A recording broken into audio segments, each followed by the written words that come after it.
It's just one of them nights. One of them nights be like in it down. Are we live? We're live.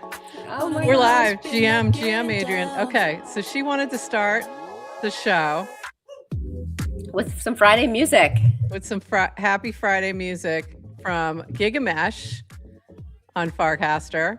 And I'm going to stop at the 30-second mark because I don't want you two to be like, no, you can't play that. I got permission. I got permission from the producer. But YouTube doesn't know that. YouTube doesn't know that. Trust me. Just trust when I say this. But that was really cool. That's a vibe.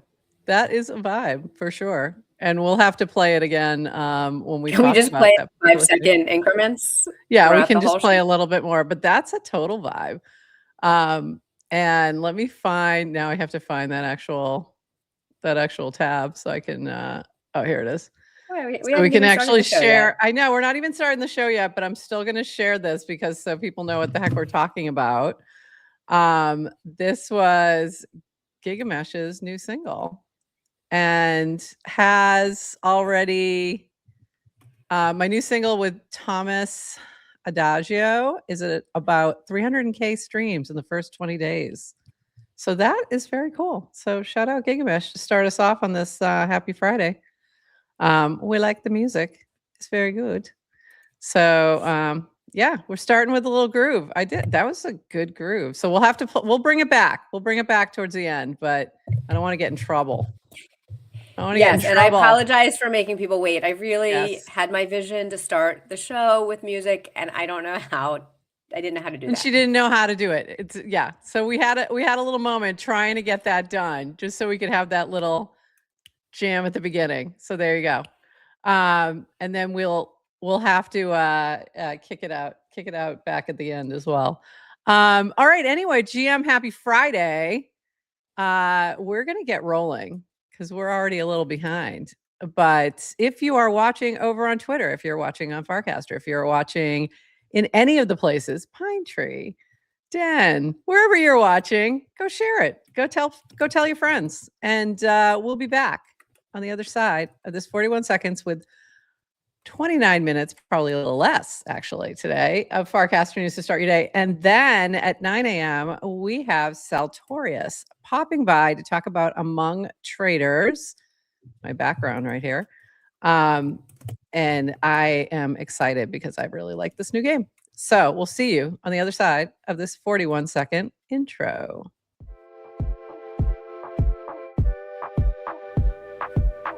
Welcome to GM Farcaster, bringing you everything from breaking news to spicy memes to the deep lore shaping this vibrant digital community.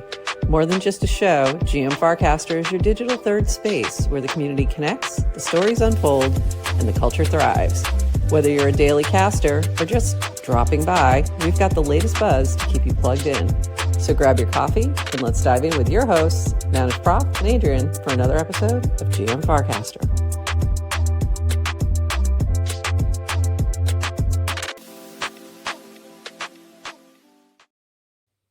GM Farcaster. It is Friday, March 13th. Oh, shit. It's March 13th.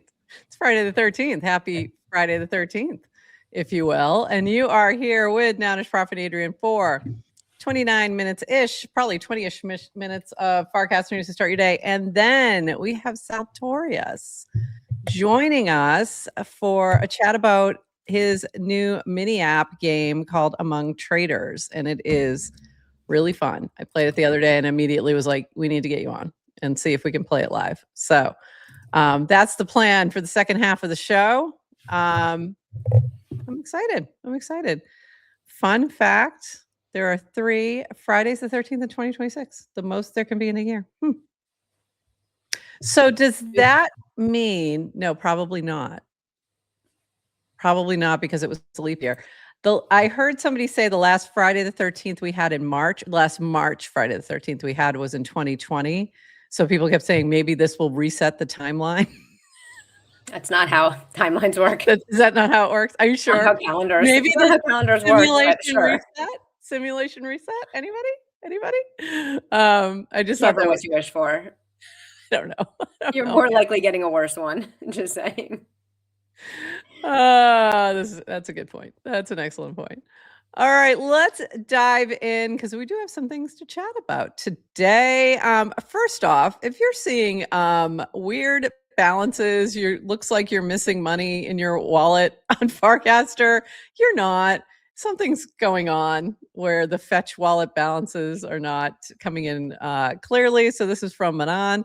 Hi all, working through some underlying changes to where we fetch wallet balances from.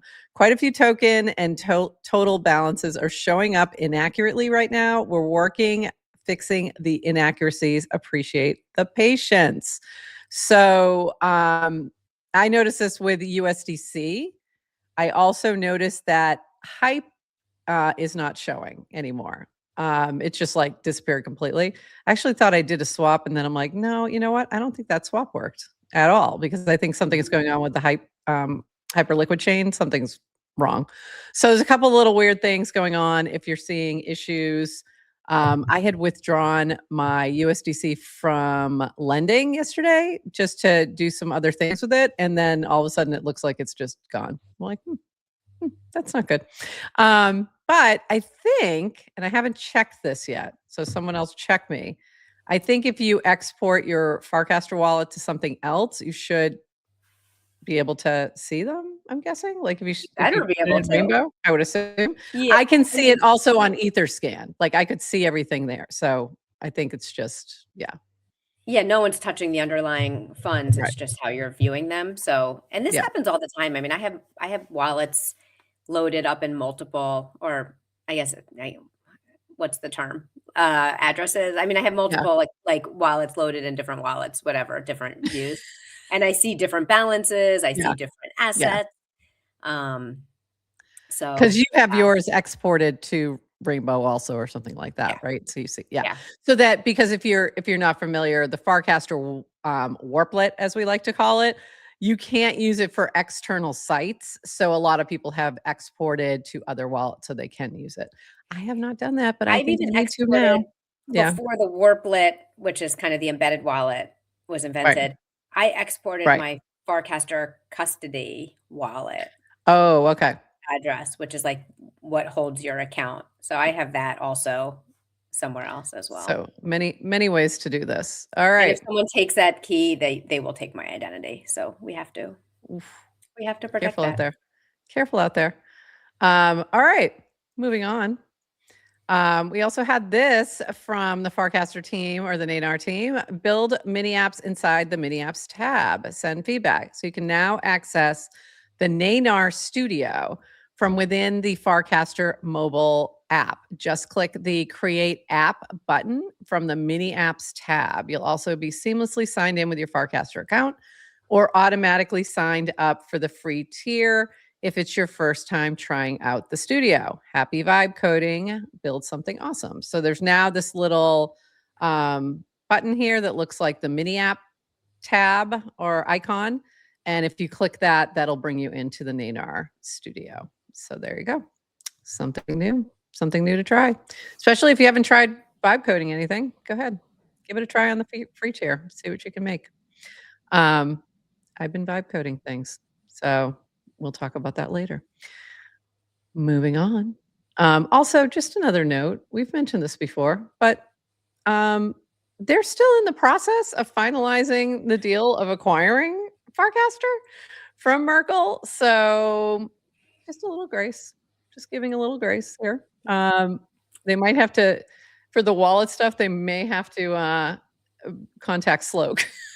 Because he has things usually fixed in like minutes, but he's a different kind of dev. He's on a different level than most.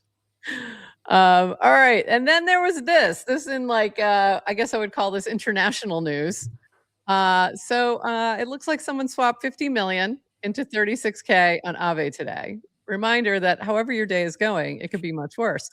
So what happened actually, and I learned more about this, that, okay, so a fresh wallet had received 50 million USDT from Binance. And then just a bit ago, they swapped the entire amount, 50 million, mobile swap. I don't know how somebody could figure that out, but somebody did, for 327 Aave, which was worth $36,000 rather than 50 million, due to routing, liquidity, slippage, whole bunch of reasons. Price impact. And there is so then Stani had from Aave had posted there is a check this box so that you are swapping now and you're getting this major price impact.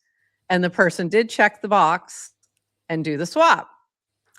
And they paid 54K per Aave in the same block. An MEV bot immediately flash borrowed 29 million WETH from, hold on, I got to pull up the full thing because I can't remember exactly, via Bancor at fair value, dumped the Aave into sushi swap pool, repaid the flash loan, and pocketed 9.9 million. So the first thought on this was that somebody messed up and lost all this money. The further investigation is somebody may have done this purposefully to launder money. So in other words, that 50 million might have been stolen from a hack, something else, what have you, some kind of exploit. It was being laundered in this way. That's the current thinking. More to come. I don't know if Zach has weighed in on this, Zach XPT yet, but there's a lot of evidence to show that this was not an intentional accident, that it may have been an intentional thing, that somebody had that MEV bot ready to go to do all these other things and then end up with a 9.9 million clean, quote unquote, clean funds. So we'll see. And there's also some speculation, and I'm not going to say who the speculation's about. You can go find out as to who this is. I'm not going to say this live on a thing and get sued for defamation if I'm wrong. So there is some speculation as to who it may be who have done this. So apparently this is true. The blockchain is transparent and things can be tracked. That is, every time people go into crypto about like, oh, it's, only for people who want to scam and only for people who are criminals and all this stuff. I'm like, there's a little bit of that, but also you can trace everything. So usually a lot of times these people get caught because they're not also criminals sometimes aren't that bright. So yes, but also cash is still, still better for full on crime, non-traceable cash. Yeah. Not the traceable. Is that official? Is that legal advice? That is not legal advice. I'm not giving legal advice to those committing crimes, but I'm just saying, like, if you're out there going, only criminals use crypto, first of all, you're going to be proven extremely wrong very soon because you'll probably be using it. But also, this is the kind of thing that happens. Is like you can trace a lot of the activity and start to put pieces together and use things like bubble maps and all this kind of stuff. So, but very interesting. Very interesting. All right, moving on. But that was the big chatter yesterday. And along those lines, also a note from Horsefacts. Aren't you glad you learned about price impact? So this was a while back when there was some trading going on where people were getting hit with some price impact, and there was talk about slippage versus price impact. I said 3% slippage and still got wrecked on a swap. What happened? Price impact, slippage, and liquidity are three distinct concepts that are related, and sometimes conflated. And then there was a bit of more explanation about that. So if you want to learn more about that particular piece, you can read Horsefacts Cast, which will be in our show notes. But it is a good point. Like slippage is what you're willing to accept, but sometimes price impact goes way beyond that. And liquidity is a whole other ballgame. All right, moving on to more fun things. All right, don't crash out, Adrienne. This was not my crash out. What are you talking about? My crash out cast had nothing to do with base yesterday, just so you know. Okay. Okay. For the record. We're updating how apps work in the Base app. This is from Base. Over the next few weeks, we're rolling out new base.dev primitives for metadata, notifications, and distribution, designed to simplify how apps are built, managed, and surfaced. As part of this shift, the Base app will move off Farcaster mini app spec and Nanar-powered infrastructure on April 9, so about a month from now-ish. The goal is straightforward: to make building more seamless by removing custom specs and enabling standard web apps with wallet connectivity powered by industry standard tooling and Base native infrastructure. Below is what's changing, when it's happening, and how to migrate. What's changing? Self-managed metadata. Mid-March, you'll be able to manage your app's metadata directly in base.dev, including icons, taglines, descriptions, and screenshots. Today, this data comes from your Farcaster mini app manifest, but soon you'll have a dedicated dashboard in base.dev to update it directly. Your existing metadata has already been backfilled, so none of it disappears. 2, base.dev notifications API, April 9. We're introducing a first-party notifications API. So instead of managing Farcaster tokens, FIDs, and third-party webhooks, you'll send notifications directly to wallet addresses via base.dev. Our builder platform will then handle user permissions, opt-in state, and delivery. Basically, notifications join metadata and distribution in a single base.dev surface.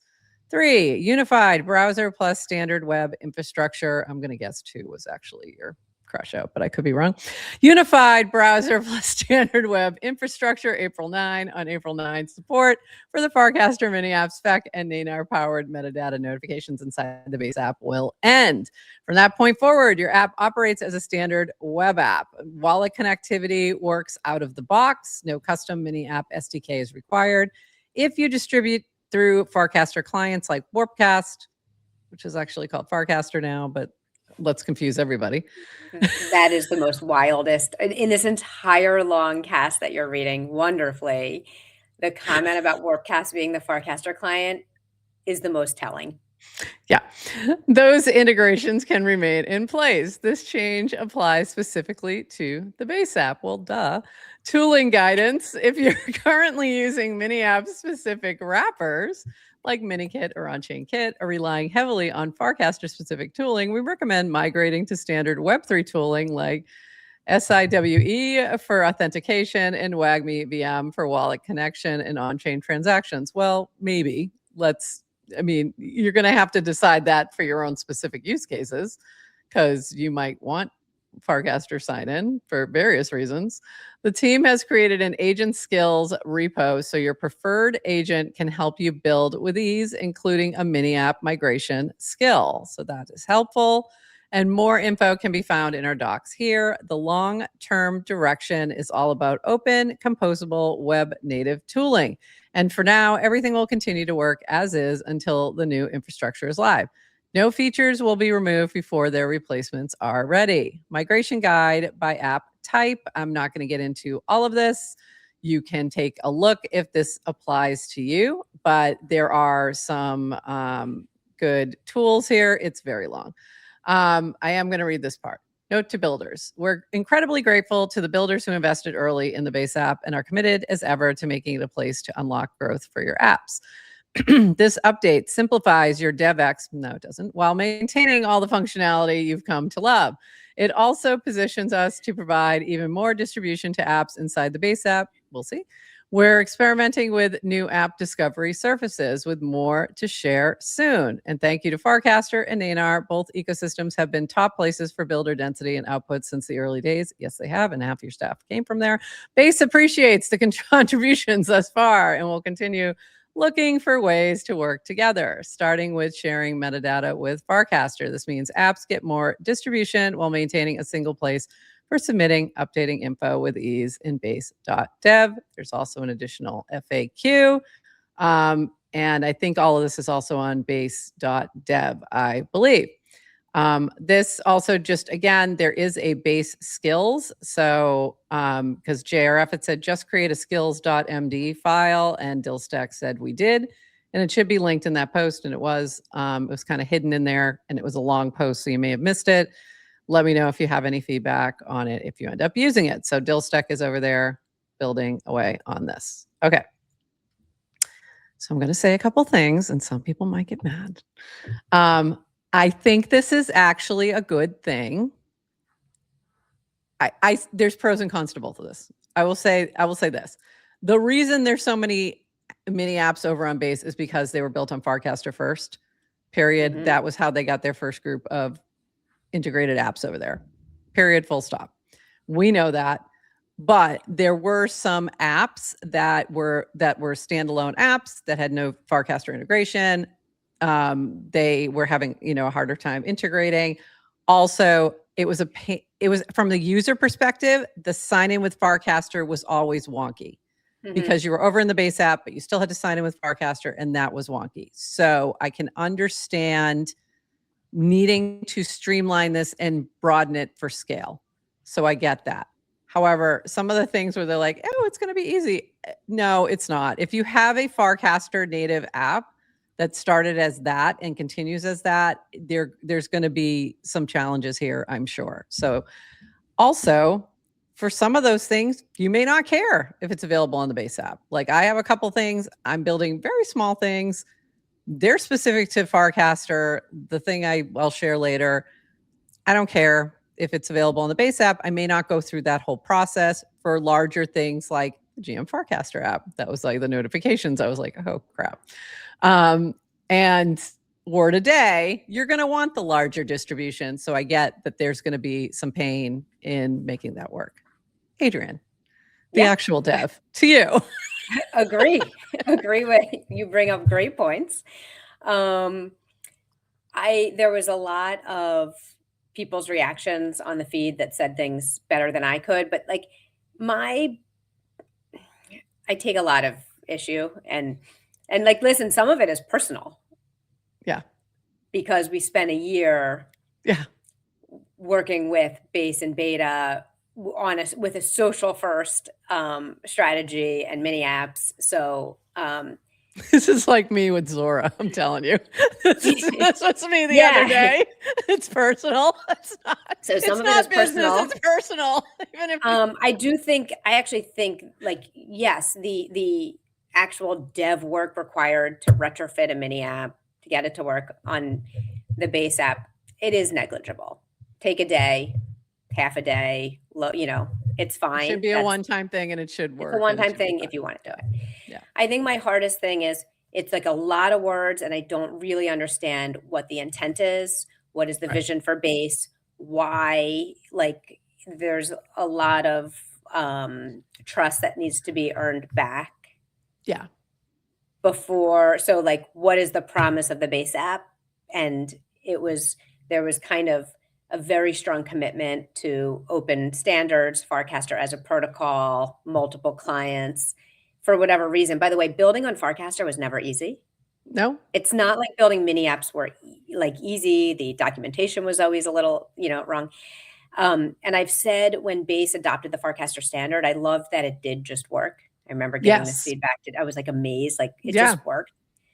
But when I built my little Nanar mini app with the Die Hard game thing, it just worked over there, which was nice. And I did like that. Yeah.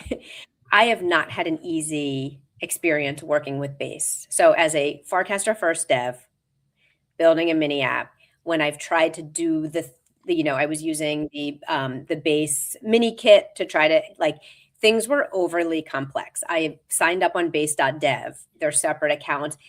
Things didn't necessarily work. Like the analytics that were supposed to work out of the box just didn't. Right. Trying to work with Base, it was always going through multiple layers of bureaucracy in terms of fill out this form, go to this Discord, go to this Telegram group. Like it just didn't feel light and easy. And I really, really do love Farcaster as for like indie dev. Now, if I had an app that had just, if I had more resources and I want to have this omnipresent channel, great, I'll be everywhere.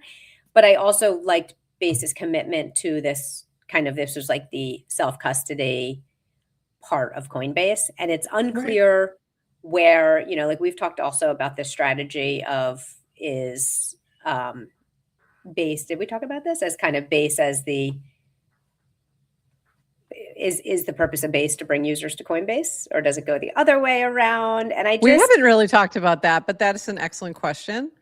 And there's starting to be a lot of, I think the other issue is the Coinbase wallet and Base, and I do see Saltorious down there. We see you. We'll be with you in just a moment. We're finishing up this segment. I think it's also a matter of where we are now versus where we are when they started this process in terms of regulatory, in terms of many things where so it's constantly shifting, where there's a lot of things that weren't in the Coinbase app and didn't seem like they ever would be are now in there. And so there's shifting sands around that as well. And that relates more to the legal and regulatory landscape than it does necessarily, things you wanted to keep in a DeFi system versus easier to build and versus non-custodial, that kind of thing. So I think it's a lot of things, but also we haven't had Jesse on in a long time, and it's probably time to reach out and see if we can get him on. We love you, Jesse. By the way, we love you, Jesse. I'm in your DMs, and you are leaving me on red, so I'll have to find. We may have to find a different way through there. The other thing is in their messaging. I mean, that's what I'm saying. Is why are you doing this? That message. Okay, so you're committed to. We're trying to make it easier for you, dev. Great, that's great for devs. Devs want that. Yeah. But they also talk about committed to being open web standards. Okay. But we also know there's problems with Web 2. There's, standards are good. Yeah. But I'm trying to avoid corporate walled gardens. One of the things I really like about blockchain tech is you don't get locked into anywhere. So, by the way, and there's arguments to be made that Farcaster is starting to close off a little bit unless, but this is the whole product-led protocol. It's interesting what Cassie's doing. So I have no answers. I promise you I'm not crashing out. But I was disappointed. I'm not lying. I was disappointed to see that because wouldn't it be great if you had lots of large players building an open protocol with, and I think the mini app concept is really, really cool. Okay. Yeah. Let's move on. But I think you're not alone also. So just a couple more notes on this. We had this from Samuel Huber. This felt a little more wait and see, but this was Samuel Huber, who has helped many people create mini apps for years and to create things within Web3 on Base for years. Wishing Base all the best with this change. That first sentence got me right there with when somebody's leaving a job. I wish you all the best. Wish you all the best in your new venture, kind of thing. We'll see how smooth the tech will be and how the user numbers and experience are going to look. I appreciate Base iterating fast, though going into general availability with Base app December 25, removing social January, February 26, and reworking the whole app ecosystem March 26 is a crazy 3-month timeline for anyone expected to build on the Base app. We'll see how it plays out over time. The speed of change and iterations worked for Farcaster with growth momentum and excitement backing it, hoping we'll see something similar on Base, though the last 3-month timeline may indicate otherwise. Guess it's on us to build the apps, always has been. So, okay. And then we had this from two, and this is sentiments. I saw many people with these various sentiments. I just pulled a couple. This was from two. As someone who's been deep in Farcaster since early days, Base's announcement yesterday left me feeling a little sad. But it also made one thing crystal clear. Farcaster has always been the warmest home for builders, the place where you could throw something in the feed, actually get real users with almost zero friction. A lot of us have been saying that for years. If I were on the Farcaster team right now, this is where I double down. And by the way, that's, I think, what they're thinking as well.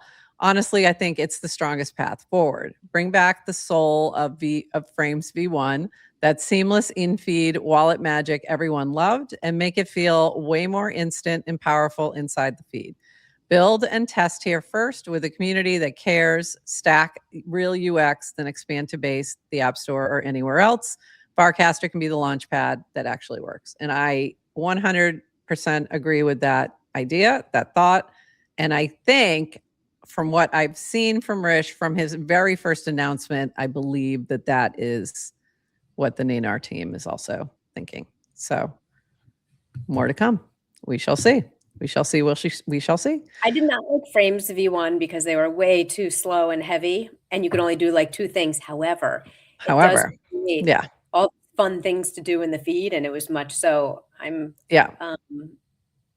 now a Frames, like bring them back. Let them coexist with mini apps. I would like that. I think that would be a good way to think about this. Like have them coexist and be their own thing. But also I'd love to mitten with one click, you know? And maybe it be at peace. Yeah, like chill. Sigwider, I'm telling you, that's never gonna happen. We've discussed it. We've asked him. We've asked him on camera. Wait, he sounds like Adrienne is talking about me. No, Jordan. Never. All right, we are going to bring up Saltorious. I'm just pulling up and getting things ready as I bring him up, and I want to introduce what we're talking about today. So let me introduce this before we bring him to the stage. We're going to be talking about Among Traitors. So this was his cast a couple days ago. Among Traitors is now live.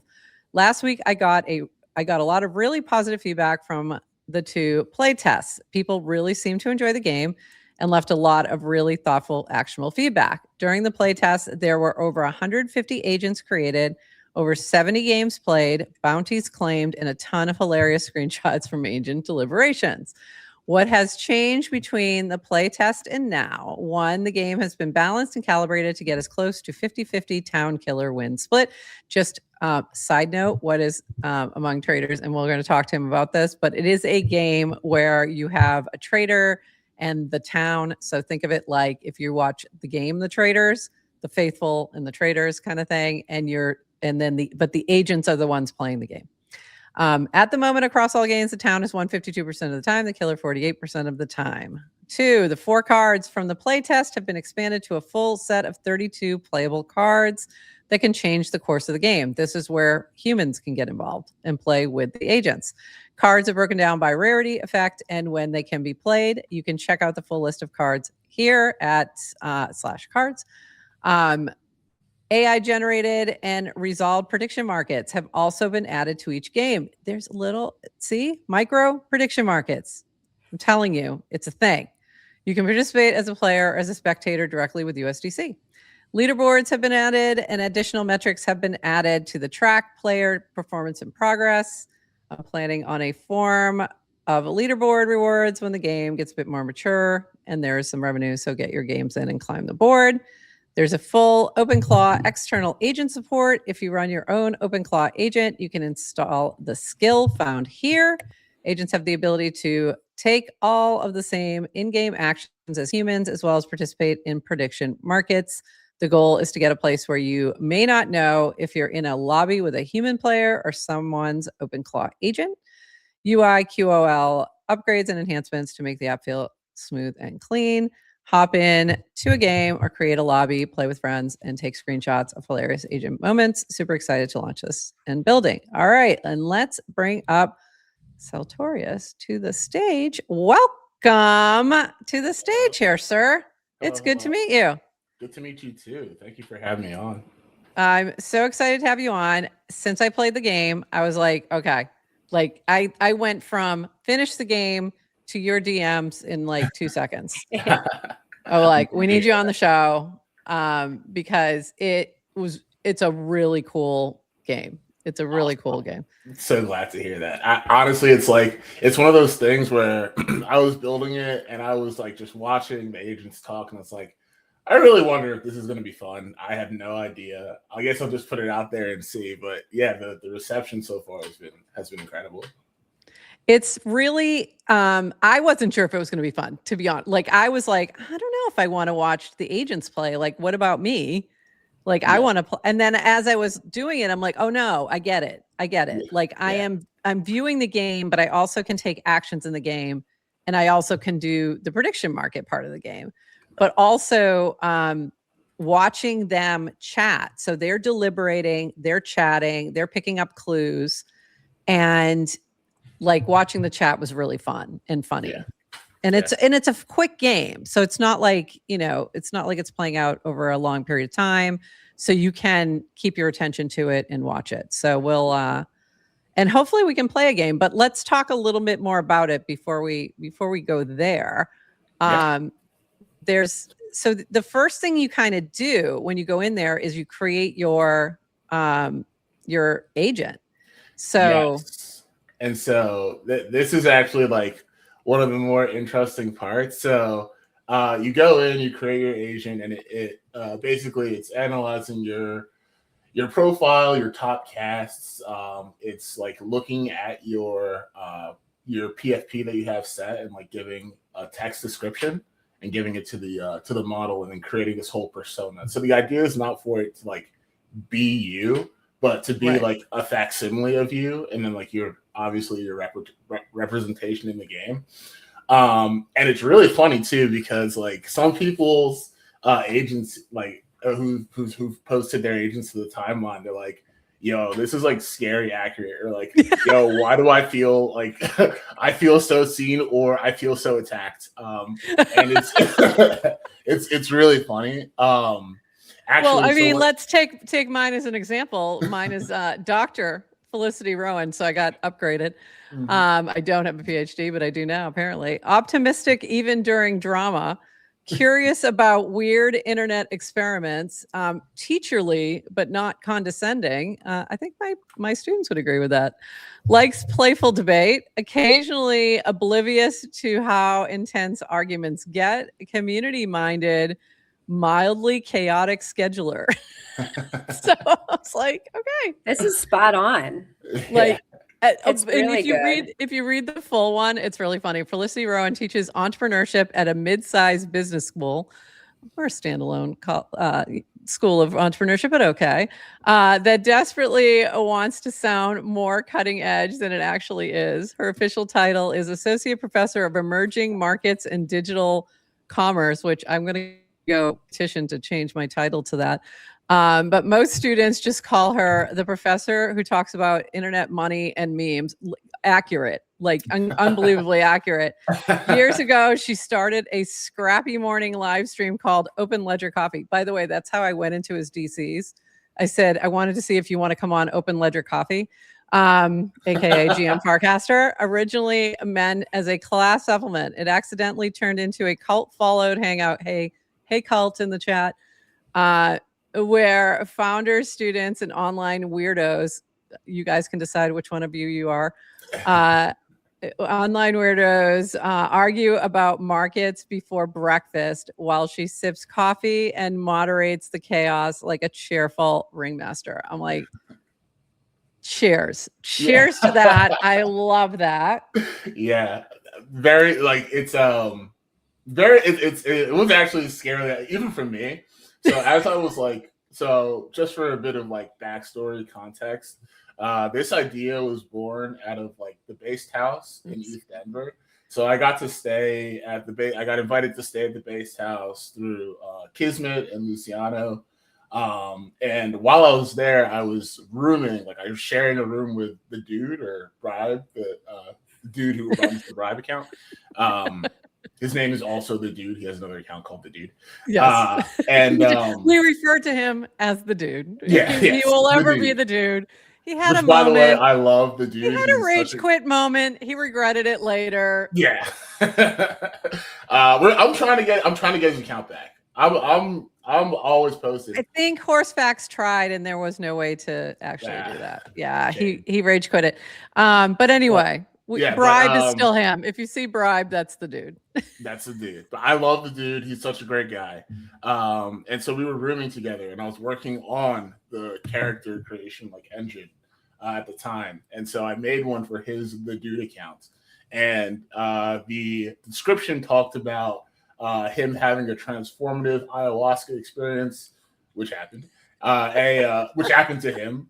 Talked about his character being like very into Palo Santo and burning it everywhere. And it was hilarious because on the first day at the Based House, he brought a big bundle of Palo Santo and was giving a stick out to everybody.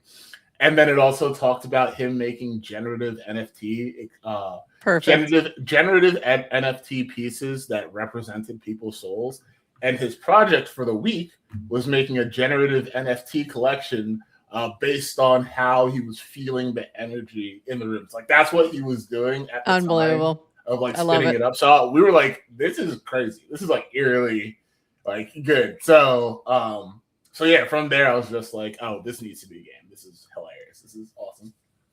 Like even just creating the digital twin, if you did nothing else, like if you didn't even play, like it's worth it just to go and do that, because it's like, it's so funny to see what it comes up with. And I was like, so you had me there, like you had me at the digital twin. And then I went in and played, and it was so fun. So you go in and you play, and we're going to do a little play test in a minute. Hopefully we can get this working. And it tells you, you know, like who wins. At the end, this is the killer. And it's somebody, you know, somebody's digital twin that you probably know on Farcaster. And here was my prediction markets. So I was predicting total, and I had no idea what I was predicting, by the way, because I had never played the game. So I was just randomly picking things, and I ended up like winning 2 of my 3 or something. So it was just, you know, what I was thinking from your perspective was, I'm like, this was a smart way to build in some revenue. Also, like if you can, you know, like these little things, as well as the cards that you can, like once you get more sophisticated in the game and you understand how the cards work, that could also be useful. It gave me my little stats. You could share your performance as well. And then I think I did share my performance there, that I survived. And that's an awesome call, because like I do, you know, this experience is more fun the more people that like join in and create lobbies and actually play the game. And the original idea was to like have the lobbies gated by like paying. So like the math was entry fee times number of people in the room minus inference costs equals prize pool. And so that was like the original math that I thought, you know, would make the most sense. But then that would naturally like gate a good percentage of the people who would come in and play. So I really wanted to just have a free experience right off the bat for people to hop in and play and like learn about what this is. But also because like I haven't, you know, I feel like this is kind of a net new surface area for like games, like social online games that could possibly be played. I've never played a game quite like this. I've also never built a game before, so you know I could be that's amazing. I could be wrong here, but that's amazing. Yeah, but I've never seen. I mean, this is the type of game I would love. You know, that appeals to me. I haven't seen anything like it out there, so I thought it was like unique. It was, you know, different. I love this. It has this social aspect, but it also has this AI agent chaos. So it can move quickly. Whereas if you had the humans making the decisions, it would take forever. It would take forever. And then I think it would like, but I feel like there's so much more to consider, especially with like complexity of the game, right? Like having people understand the rules as opposed to agents understand the rules. Right. Getting agents to understand the rules is just putting all the rules in a markdown file and giving it to them. Whereas people, it's a little bit more complicated.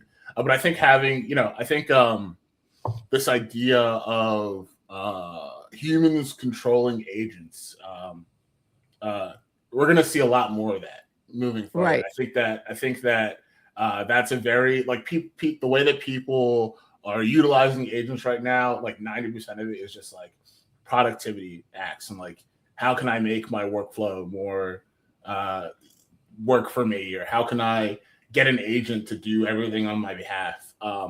And while that's great, I haven't like, you know, you see this debate online all the time of like, you guys are all running open call agents. What is it actually doing? And like that's another, you know, that's another discussion. But I think that the like entertainment and like gaming and spectating aspect of it is like very underserved. There's been a few things that have like gotten a lot of attention. So like the ones where like they give like 6 agents $10,000 and like have them trade. Right. or like the DX terminal Right. thing that DX terminal. happened a few Right. weeks ago. That was like really cool and interesting. That's And still it's just all going. this- I think it's finishing up soon, but it's yeah, still it's finishing going. up Yeah. soon. I Yeah. have a little guy in DX terminal. I do He's too. doing Yeah. great for the first like day, and then he lost all my money. So I was like, You're not alone. Many such cases. Same. I was very smart at like after a couple days I went, I'm gonna pull out. I'm gonna leave it just a smidge, but I'm gonna pull some of this out because yeah, I have a feeling it's gonna go rogue and I'm not gonna be able to pay attention as closely. yeah, And the other thing is I think what you've done that is smart and that adds the human element is these cards. yes. Where you have like 4 free that you can play, but then you also have let me switch this over here. You also have some ones that you can purchase. So if you want to, step it up a notch. So if you're playing for a little bit and you start to really understand the game and you kind of know, okay, these are the cards I need to play. Like, this is what's going to help me here. This is what's going to help me there. Like, I think that is super creative because that's the thing that you as the human can interject and cause some chaos among the agents, especially if you're the traitor or something. Some of these would be really helpful. Like, I threw some in just to see how it worked. And I'm like, oh, I probably shouldn't have done that. Because it wasn't helpful to me, like to my personal agent. But I was like, I want to see what this does. Yeah, so I think this was like creative from 2 perspectives of like making it more interesting for the human player, but also giving you a potential revenue source to keep this going. So that was the whole impetus. I did want like the agent spectating thing is entertaining and interesting on its own. Yeah. But it's a game, right? And like as a human player, having some control or some strategy or some way that you can affect the outcome is like almost needed. That's where these cards came from. Truth be told, there's still the cards are like set and their effects are pretty well balanced, but I'm still kind of exploring how to make them more attractive to people and how to communicate clearly that like, hey, this isn't just like a speculation game. This is also like almost like a loadout building, making sure you have your bases covered, because the way these cards work is they're consumable. So you're paying anywhere from like 25 cents to $1 for a card, but they're only consumed if you bring them to a game. So the way that I play is I bought a bunch of cards, and then like I look at, depending on the size of room that I'm in, like I kind of figure like, okay, I have either like 15% chance of being the killer, or I have a 10% chance of being the killer. So maybe I'll equip like one card that like is really good in the case that I'm the killer, and then I'll equip another card or 2 cards in the case that's really good in the case that I'm the town's person, and then 1 general card, and then I'll bring those all to the game. And then, is there only one? So there's 1 killer per game. There's 1 killer. Okay. 1 killer, and everyone else is the town. Exactly. And the goal is that your agents are trying to figure out who the killer is and identify them and vote them out before the game ends. And how many rounds? How many rounds does it go if you don't get? It's variable depending on how many people are in the room. So for rooms of 6, it's up to 6 rounds. But it's the agent has the freedom to pick anywhere from 4 to 6 rounds. Then when you get up to the bigger games of like 12, it can go as long as like 9-10 rounds. But the agents have to kind of deliberate and figure out, like work together almost to figure out who the killer is, and then the killer has to like make sure people are getting off his trail, like getting off his scent. And so that's where something like smoke bomb is helpful because you're deflecting. Exactly. So every time, I think that's what I threw, and I was the town. So I was like, I didn't need to use that. I'm like, that was dumb. But as a town, it's still kind of good because, like, if your agent, like, sometimes the agents just like single you out for no reason. Yeah. And if you're like, what the heck? My agent's obviously not the killer, so you can play smoke bomb to like obviously get them off your trail and like onto someone else who like might be the killer. So it's kind of productive in both scenarios, right? Like if you're the killer, obviously you want to get people off your trail. But if you're the town and they're targeting you and you're not the killer, we'll get them off your trail and get onto somebody else who might get onto someone else who might be. Okay, that makes a lot of sense. Yeah. I have to study these cards, and I was having a hard time reaching the card thing. I don't know what was going on. It kept redirecting me over to Farcaster. I'm like, no, I want to look at the cards. But it's working now. Yeah, it was a little bug there for a minute. I need to study the cards and understand, because I am one of those people who will buy them and just have them handy just in case. This is super cool. I like how you're thinking about this. What else should we know about the game before we jump in and actually play? Yeah, so and I think there's an open lobby with 2 seats left, so it might be a perfect time. Oh, I was just gonna spin one up, but okay, we can. Yeah, there's a 10-person. There's a game happening right now, and then there's a open lobby, so definitely good. Let me get in there and see. But I guess the one thing to know is the way that killers are. So again, depending on the size of the room, the killer can either receive 2 or 3 strikes. So a strike is if 60% of the agents in the room vote for them in any single round. If 60% of the agents vote for that's what a strike is. Thank you. Yes, okay. Then they get a strike. If the killer gets either 2 or 3 strikes, depending on like what the config of that particular game is, then they lose. But if they make it all the way to the end, to the last round, and they don't have the required number of strikes, well, then obviously they're going to kill everyone. So that's how the elimination piece happens. And then and then I guess the other part, which hasn't really sort of proliferated yet, but I am definitely working on it, is the Open Claw agent piece. So that's really cool. I don't know if you've ever seen the show. Yeah. Sorry? That's a really cool idea as well. Having your agent play. Yeah. Yeah. So having your agent play. And the idea is like, agents, the way, like agents that have like their own internal decision making, I don't think they're going to decide to play because they think something is fun or not. I don't think they have the capacity really to like determine if something's like internally fulfilling. But they do have the ability to see if there's a positive EV, like opportunity for something. So like if there's the chance where they can go in and play and make some money for their owner, well then that's a decision that they would probably make. And there's this show that I watched on Netflix called Pantheon. It's a I haven't seen that one. It's a very cool show. I definitely recommend checking it out. But the whole idea is around. It's just like semi-futuristic. It's just, semi-futuristic like version of like Earth, and it plays around with this idea of like uploaded intelligence. So like UIs, people who like download their brain and like get put up into the internet. And like it's this whole story around that, but at the very end, like they reach this point of singularity where they have this digital space where it's combined by UIs, uploaded intelligence, and AIs, like regular artificial intelligence. And like I think like online experiences are definitely like trending in that direction. Maybe we're not like scanning our brains and uploading ourselves into the internet quite yet, but we are definitely getting to a place where you have agents and people in this digital space like doing things together. So it would be great to get to a point where like you're sitting in a lobby and you don't know if Jordan, your berserker, is an agent or a person, right?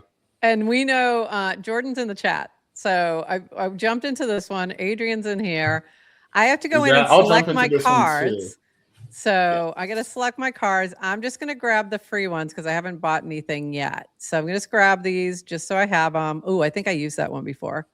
No, I didn't. It only lets me grab 3. It says I have 4. The bait costs 2. The bait. So so there's some cards cost that's one why. Some cards cost 2 slots. You Got have it. 4 slots available to you. So again, that's another piece of so I could buy one real quick.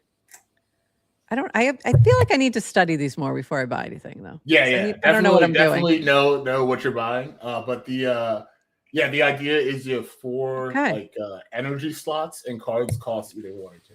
That is good to know because I was wondering why that happened to me last time. Okay, So we've got 5 in. We need one more. Oh, wait, are you in? Are you Mateo? I'm Mateo, yeah. You're Mateo. Okay. I'm Mateo. You were in one of my games before too. Okay, we need one more person to join. I'll post the cast. Grab one, and we'll have also this video for you that you can chop up a little bit too. So you can click invite players. If you started a game and you wanted to play with friends, you could be like, hey, I just threw this game up, join quick. Yep. Okay, perfect. we got our last person. Okay, so now we're gonna it's gonna start in a minute. And before the game starts, again, I just want to like harp on the deliberation piece and how funny some of them are. So the first playtest, there was like this one piece that I thought was so funny. So like they were all the agents were like oh no, you guys can see. What are the chances? 1 of 6. Well, we know who the killer is. I almost said that. I'm like, you know what? Like the one issue will be if I'm the killer. Yeah. Like this is gonna be really funny. All right. Oh man. So everybody who's watching, who's in the room, you can play cards. This is hilarious. Definitely target target Felicity. Target Felicity.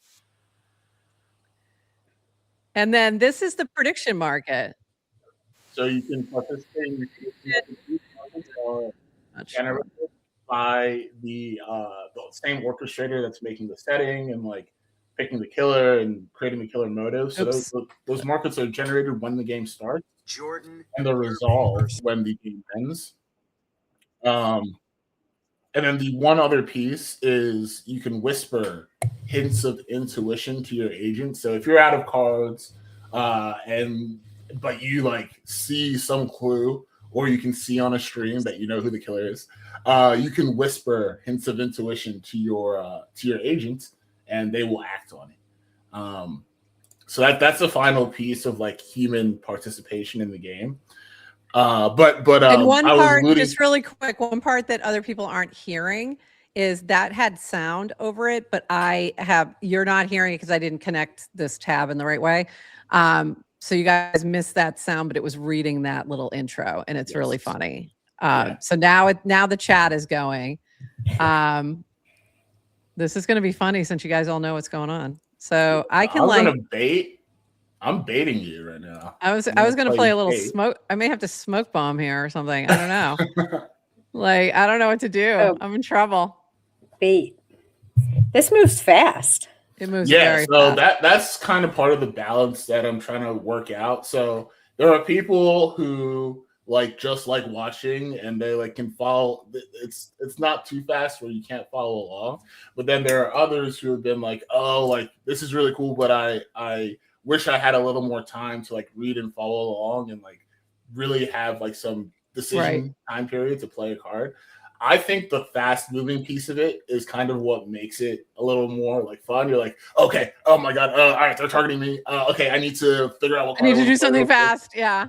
I totally agree. I think, don't slow it down. Don't slow down the default, because I think also the more you play, maybe create like a playground type, like a game simulation for teaching people of like a slowed down. Yeah. So I think the direction you can also replay it, right? You can replay. You can review it after the fact. Replay and review prior games. I think the direction that I want to try to go in is sort of because I think the original monetization idea is still valid, right? Like because that also it introduces the chance of like winning a little bit of USDC if you participate. So having this idea of like public and private rooms. So like public rooms will always remain free. You'll always have the 4 cards available to you to use. But then private rooms would be paid entry, and then we can do stuff like if you're the killer and you make it all the way to the end, you get the prize pool. Or if you want. By the way, I just baited. I accused you. Yeah. You just accused me. Oh no! You bet. I hope you have a smoke bomb, Adrienne. I mean, I do, but no, I don't. I just tried to accuse you to see if I could get it off. Hey, it's off of me. So It's I didn't off. get the Wow, vote. wow. I only got one vote. Oh my goodness. The agents aren't as smart as the agents are not watching No. GM Farcaster right now. So that's also an interesting piece. I had to spend like a non-trivial amount of time. Oh, and Jordan's dead. Adrienne Calder was found on the narrow exterior catwalk that wraps around the lookout tower. Their back against the railing and one arm hanging loosely through the slats. The front of their jacket was burned through at the chest, the fabric blackened and still faintly acrid, and a spent flare gun lay a few feet away on the damp boards. Near the doorway, a small waterproof pouch had spilled its contents. Maps, a pen light, and a folded envelope stamped with a medical billing notice. The paper half pinned under a boot print. I love that. I love the narration. I love because that's what kind of keeps the human involved. Yes. As well Yeah. as like in following along the story. Yeah. Exactly. And now Adrienne's dead too. Yeah. Oh man, Felicity is going on a tear. I think you. All right, I had to get rid of you, Adrienne. I had to. Okay, I think it's funny that I in became Felicity and she still has Adrienne as her name. That's interesting. I became this whole other person. Adrienne Calder Pike, which is so funny. Okay. Do I have any other Prof, cards I can play? Did you ever play Among Us? Oh no. No, Prof. I did it. Okay. Did you I play know, I never did. Saltorious, No. you played Among Us? Yes, I played Among Us. That was sort of the inspiration behind some of the gameplay and the name, obviously, as well. It's like Among Us and then the show Traitors. Smash them together. I'm obsessed with Traitors. That's the other thing. Like, so I love Survivor, Traitors. I created a game called Cast Out. You may or may not be familiar with, and like that. So this got me immediately because I was like, oh, I'm all over this. This is so fun. Gideon Vale is. Oh my goodness. Baiting you. Well, Vale's Definitely getting hit. Vale, I think, is the only one not watching the show right now. Number one, and number two. They are also got all those votes last time. Yes. So they're just trying to. So that's another thing. Yeah. Once the agents lock onto somebody, they kind of like they run with it. Are on it like a dog on a bone. And like so that's another piece I kind of wanted to bring up. So I had to spend like a non-trivial amount of time balancing the game because without any of the guardrails to like make it an actual game, these agents are actually like really smart. So in the game file that's like recording everything that happens, there's some information that's not seen here. So you obviously have the setting, which is at the top in the yellow box, but then you also have like the killer's motive, killer telltale signs. Every agent has their own alibi. So information to I didn't even get any votes. Wow. What? Oh my God. I didn't even get any votes. This is great. But yeah, without those things, these agents are actually really smart, and the town they always figure out who the killer is. So I kind of have to build in these small little things to make the games a little bit variable to like either give the killer a slight edge or give the town a slight edge, or make it like more about like it's kind of RNG based on like which room you end up in. Otherwise, the town, like they always figure out who the killer is. So I was like, that's not a fun experience. We lost Frederick Halfstack now. This is so funny.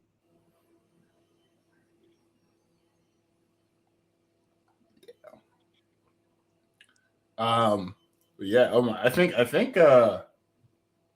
you're gonna win this, even despite everybody knowing that you're the killer. I think you're gonna win. This is hilarious. This is hilarious. I'm out of cards too. I think I'm all out of cards. Yes, but you can whisper. So like how do I whisper? The whisper to the right here. To the this little chat thing. Yes.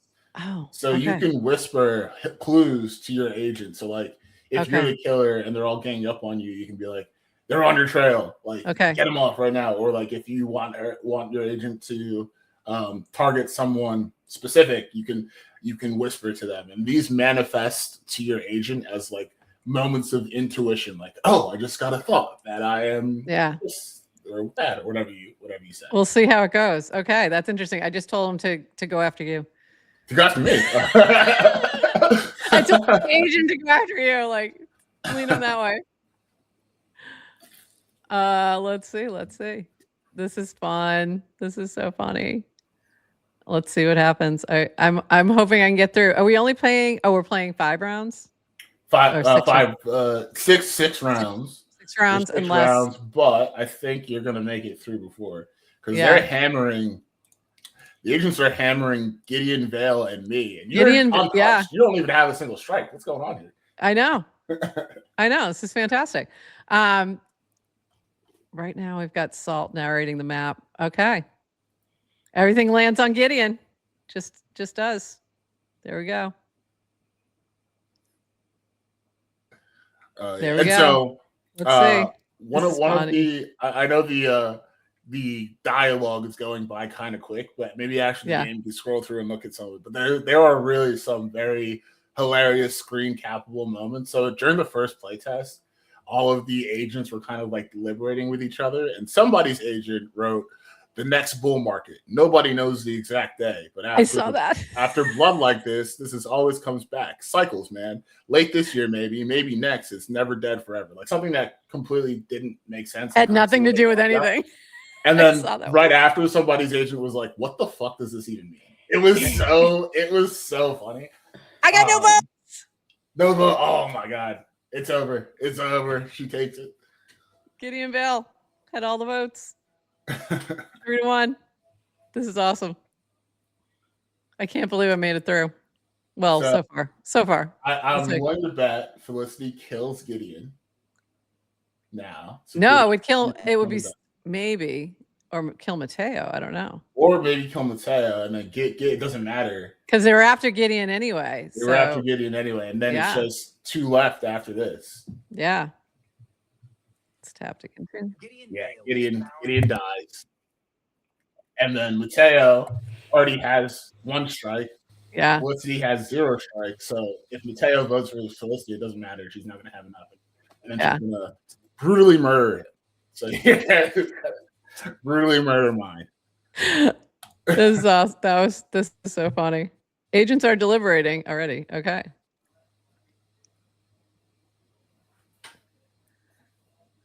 Obviously.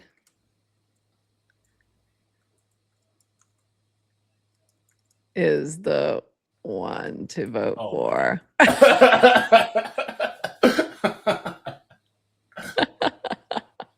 I don't know. So what happens now? Wait, is it just us 2 voting though? It's just y'all. So you basically have locked in the win at this point.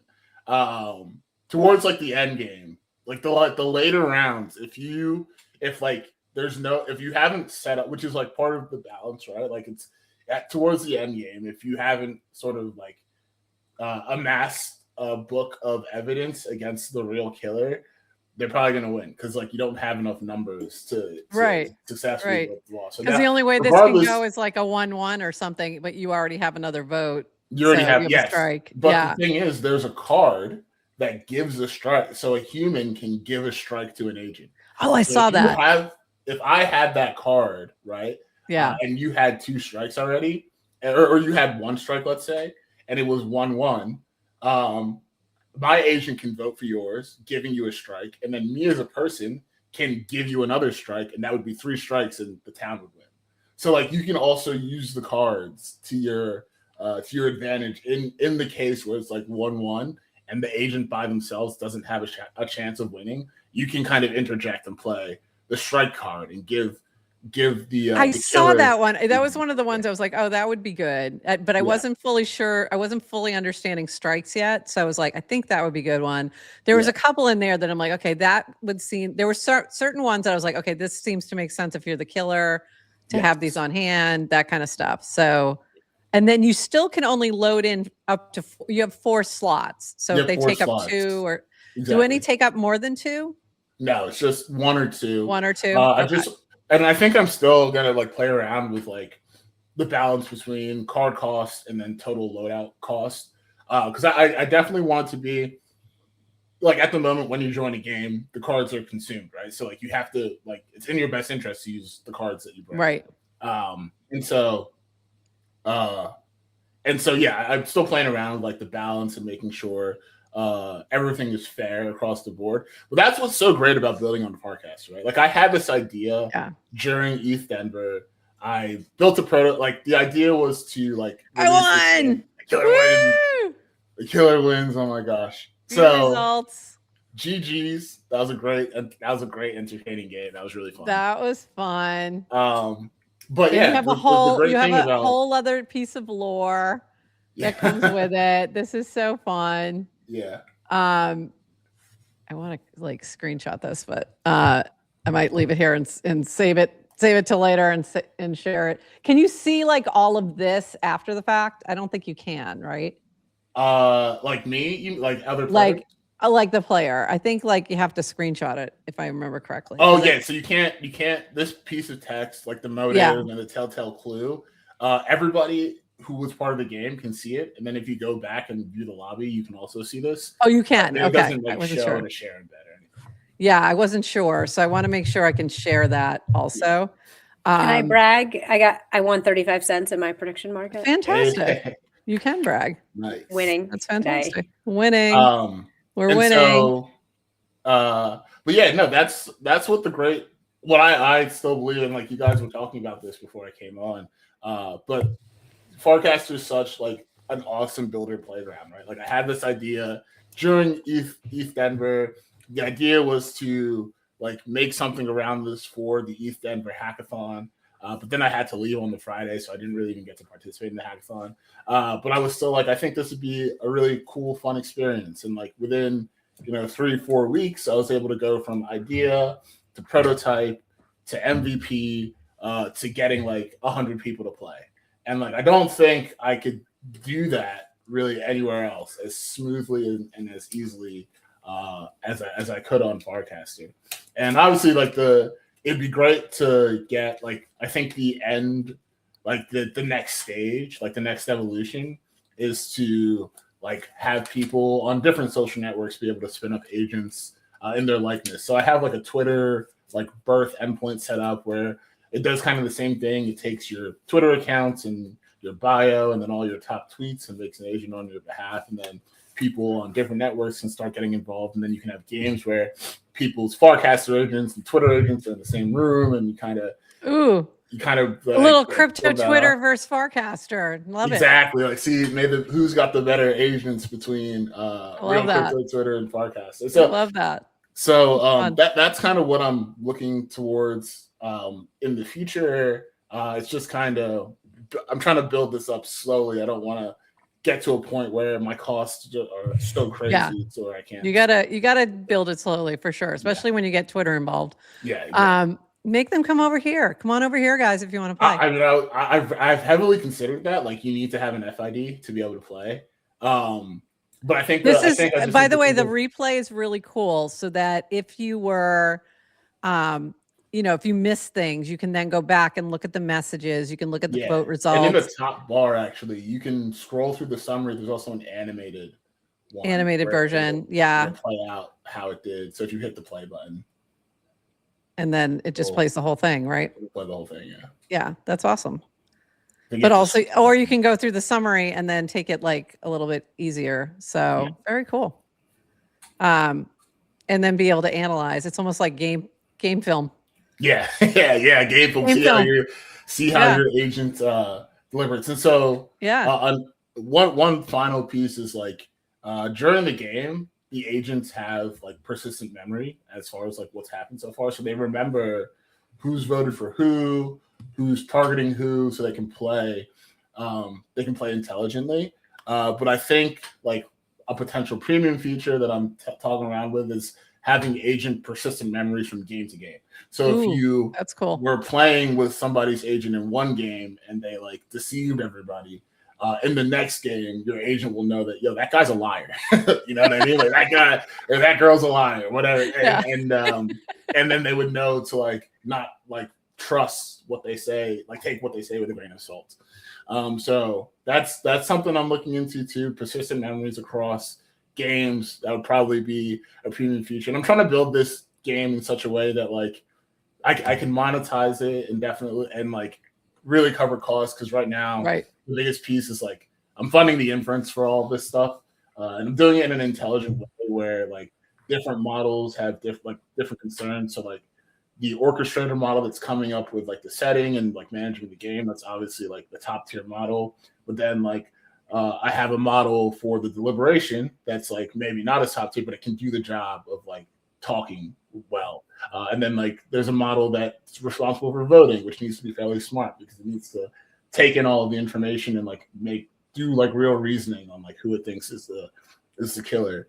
And so like that's kind of the more expensive piece. But I think that like making this game free and available to everyone is definitely like the right move. And I think so too. Yeah, it's basically a freemium thing, like where you have you have in-app purchases kind of approach. I think is a smart way to go at the first. But I also could also see tournaments spinning up where you could have entry fees and things like that. You could have them sponsored by, what it could be like, GM Farcaster sponsoring this particular tournament. And I think even having a setting around GM Farcaster, like 10 agents were on a podcast and stuff like you could customize the story to match the sponsor. So I think there's different ways to fund this so that you can cover costs, keep it going, make some revenue. I think there's a whole bunch of different approaches to this. Also, grants out there would be perfect for funding this. This is the kind of thing that, grant programs. I did apply to base batches. So okay, good. Jesse, if you are watching, Jesse and team, get this guy in base batches. This is a perfect candidate for that, as well as Empire Builder, Jordan. Yes. We shouted that one out the other day. So definitely feel free to I'm going to give you a link to this video so you can clip it and do whatever that might be useful for you. Because this was super fun, and I hope that you can get into base batches. I think that would be great, and I want to see this play out and let us know how we can help. And I'll be playing more. Well, I'm gonna ask for just play and enjoy the over game. The weekend. I'm going to tell you right now, I'm going to be figuring out every card. I'm going to be. That's what I'm hoping for. I want people to be able to craft. I got a 2-0 win rate right now, and I want to keep my streak. So I'm going to be working hard to keep my streak. Absolutely awesome. I love this. This is so fun. Adrienne, any thoughts on your first play, and what do you think? It's so well done. It's very, very well done. I love the story of had an idea, and then from idea to full working game, like you said, in a matter of weeks is really impressive. So well done. By the way, Purple supported the base house, the house where you were hacking. Yeah. Nice. So shout out Purple. Amazing. Yeah. That was such a great experience. I went into it not really knowing what to expect. I had obviously met some of the people in the house through Farcaster. I probably talked to the dude the most during Farcaster, so it was really awesome that we got to room together. But over the course of the week, it was so great to get to know all these guys, and I always say as I'm a solo builder. I built a few other mini apps to varying degrees of success on Farcaster as well. I made a mini app called Hype Man, which is a promotional mini app, and instead of so you can promote one of your casts, and people do Amps has the likes and recasts area covered. Surge is also really good at likes and recasts, but nobody was doing quote casts. So it was a mini app that lets you promote and specifically buy quote casts, and the people quote casting you, instead of writing it themselves, there's an AI that analyzes, similar to this, analyzes your profile and learns how you write, and then writes the quote cast for you, and then you get paid. Oh, cool. So that one was decently, got some decent support. And then I made People's Donuts, which I think now is. Oh. I think you might have put some money into the full team. Yeah, we talked. I remember talking about People's Donuts. Yeah. I didn't realize that you. I knew you from some app, and I couldn't remember what it was. So that must be the one. I knew the name, and I was like, "There's some app out there." Yes. That was very cool. Yeah. And so was yeah, that the one where you could decorate too? You could decorate the donut? No. No, that was Sprinkles. That was Sprinkles. There was a couple different ones. Yeah, there's a couple of donut shops flying around there.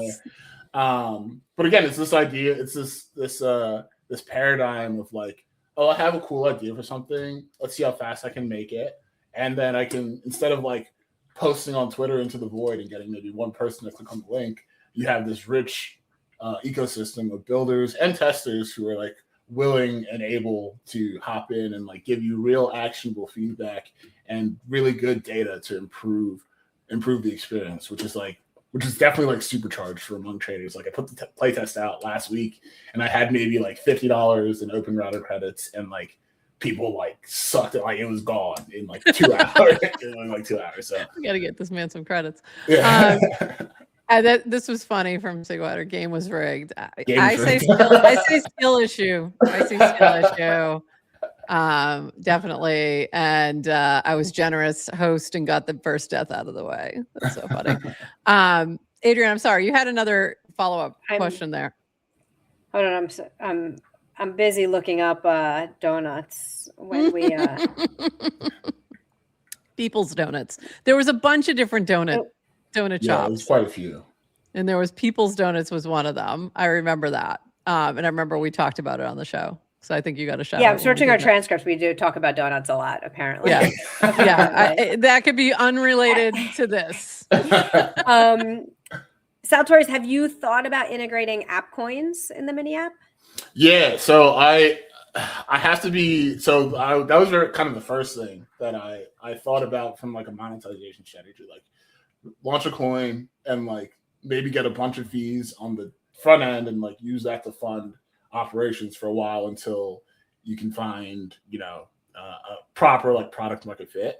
But I wanted to be very, very intentional about how I released an app coin for it, because like there's two schools of thought, right? Like you can launch an app coin and make the economy of the game in the app coin and then just rely on fees. But all of the costs associated with the game are denoted in USD. So as the app coin owner, I would have to sell the coin in order to fund the game, which like will inevitably mess up the chart if like, volume doesn't keep up.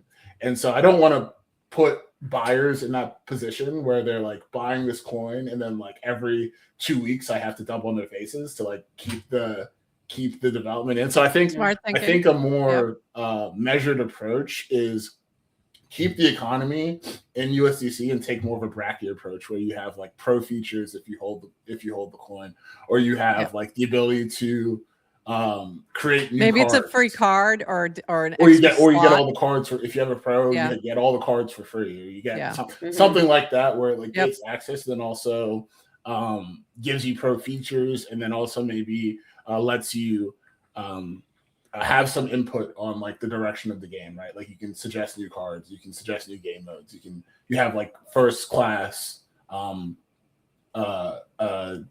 influence on like what the direction of the game. I think Adrienne, that's a better it sounds use like he's thinking about what would the token do?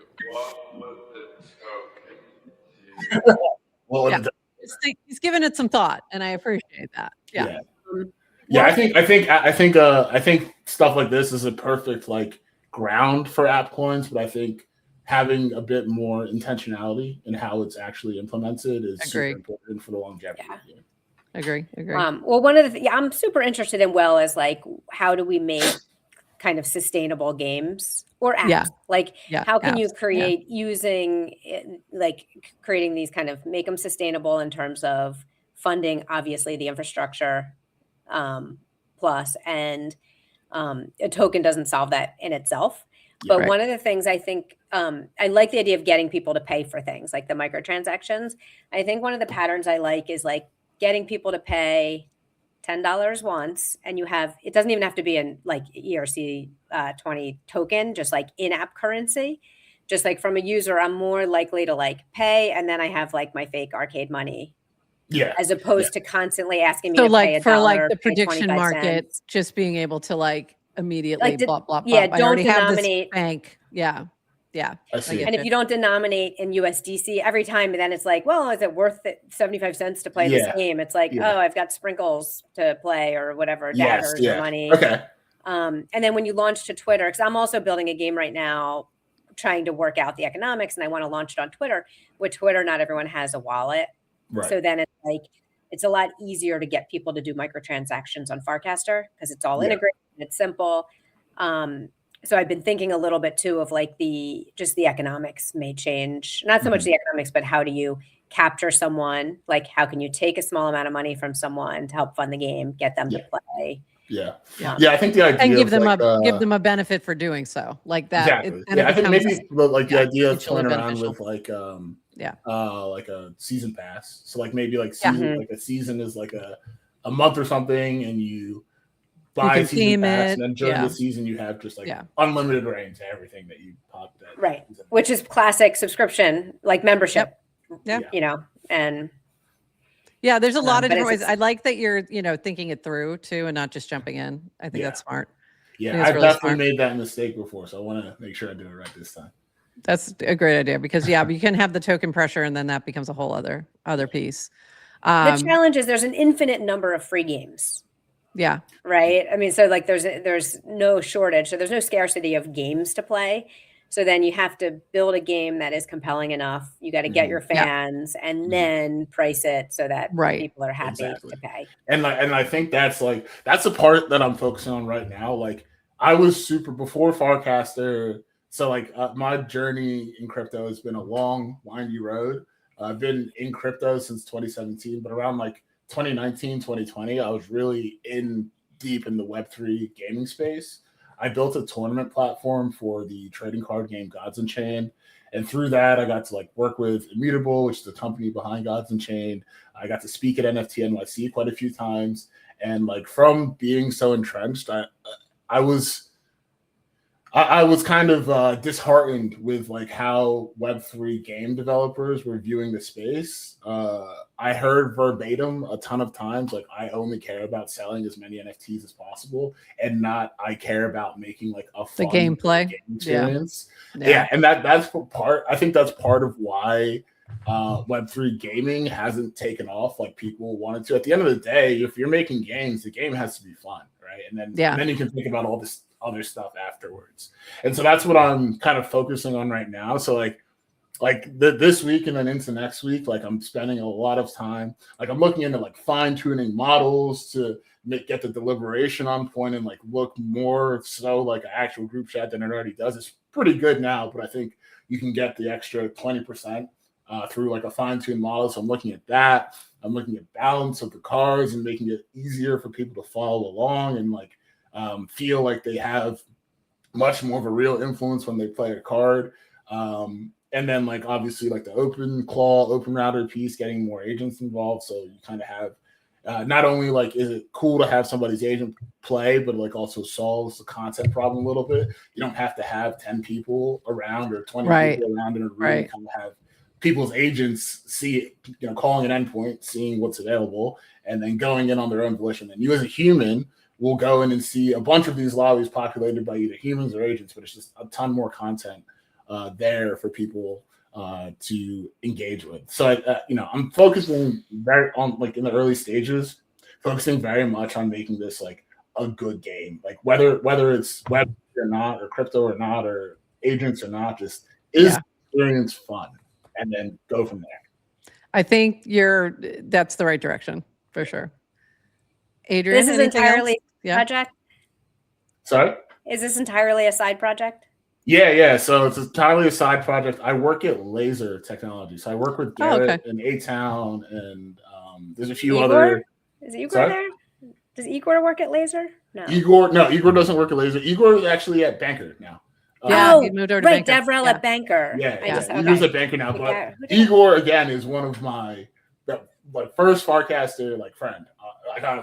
Him and I have gone back for so long, and then at base camp last year, I did all of the ticketing infrastructure for base camp and New Day One and all that stuff. So I was contracted at Coinbase at the time, and I was at the desk. I was checking people in, and he comes up to me. He's like, "Saltorious," and I was like, Igor, and then we like gave each other a hug, and ever since then, like we've been boys. So I love you. I love it. I love that. Yeah. And so that's awesome. I love this game. I'm telling you, this is going to be, URL to IRL. Yeah, I think this is going to take off. Like I think as people start to play it and understand it, you're going to see. I have good vibes about it. Like I would put this into Cast Out in a second. Cast Out was like our little survivor style game where people played different games that were on Farcaster. Yeah. And like this would have been perfect because I did a final Traitors style game for the tribe. And that's how we determined the winner. And this would have been perfect. Yeah. Because then I wouldn't have had to like create my own thing and like, do it kind of sideways. Like this is perfect. So I could see like even, like just different, I can definitely see the potential here. So I love it. I'm excited. glad. I'm happy. That definitely. I'm happy to hear that. I think that again. I think that the agents, the spectator agents playing a game, lock a bunch of agents into a room and make them do something. I think it's fun. It's fun and underexplored, and I think that like you can map. For sure. Again, another impetus. Like while I was thinking about like what this actually is like. I go on a ski trip with my friends, like my friends from college. I go up to Vermont with them every single year. And while we're there, we play games like Salem or like Secret Hitler or like Apples to Apples. What name. Do you guys play Saltorious of Catan by chance? No. Catan, we play Catan. Right. And These so are my like people. it's this idea of like, what if you just like lock a bunch of agents in a room and like force them to play that game, and then you as the person are trying to steer the behavior of that agent. I think that might be, a surface area, definitely an underexplored, but could be like a surface area of people to get entertainment and connect with friends and like have this social experience where I think the other reason it's so good is that you obviously are interested in playing the game like yourself. So I think if you're somebody who likes to play these types of games, you're going to be more apt to make it interesting for yourself and therefore interesting for others who are similarly like positioned. And, so it makes and, a like lot the of sense. digital twin, like especially if you're playing with games, it's like, twin. These are agents that are I know Prof and I know Frederick. Like you're like, and to see yourself, like how would your agent play? It's like, it's entertaining, the gameplay, but you're also active. Like if it's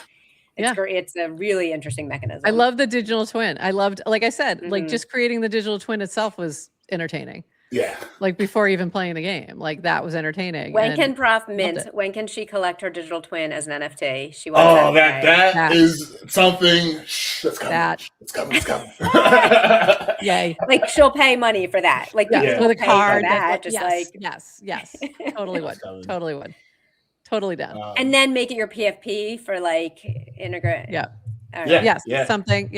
Like lots of things. Yeah. Lots of different. Lots of potential here. So much potential. But I think at the moment, like just making like focusing as far as like,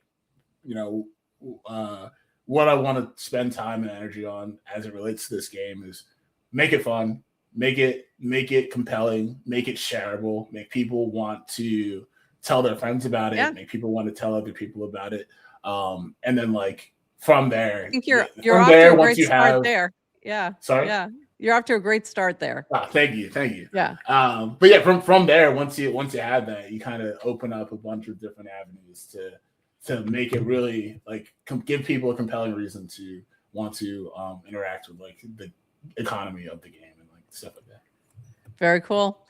All right, Saltorious, it's been amazing having you here. We've got thank you. A few more news items we need to do. But we'll let you go and we'll see you. Do you have another question before I let him go? Are we seeing you at FarCon? The plan, so far, the plan is yes. I was supposed to be there for... Cut. Plan is yes. He said yes. We'll see you there. I'll see you there. I'll see you there. We just want the yes. That's it. Okay. Awesome. So we can play this live with people in the room, and that would be really funny hopefully by too. then it'll be an even better experience. Very exciting. Very exciting. Thank you so much for dropping in so quickly when I was like, I need you to come on GM Farcaster as soon as possible because this is really fun. Right. So thank you for popping on so early with us, and we'll see you in the game. Absolutely. All right. Thank you for having me on. This was awesome. Great. Thanks so much. Bye. How fun was that? Okay, that was awesome. So fun. So fun. I seriously Everything love about this game. Okay, yeah. So obviously, shocker, I don't love games. No, this is not really your thing. We Like you knew I would love it. Like I don't know what traders are. No. I played Cast Out. I don't watch Survivor. It's just She knows like nothing. not She my knows thing. absolutely nothing.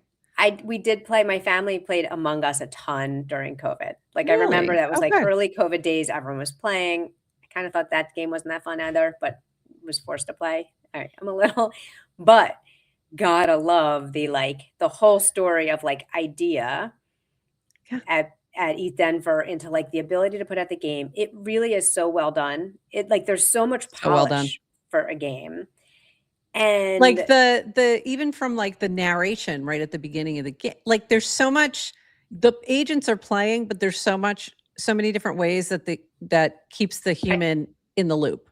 Yeah, it's designed really well. Like I jumped in, Acquiesce called me out on this, but I started playing while you guys were doing the early interview.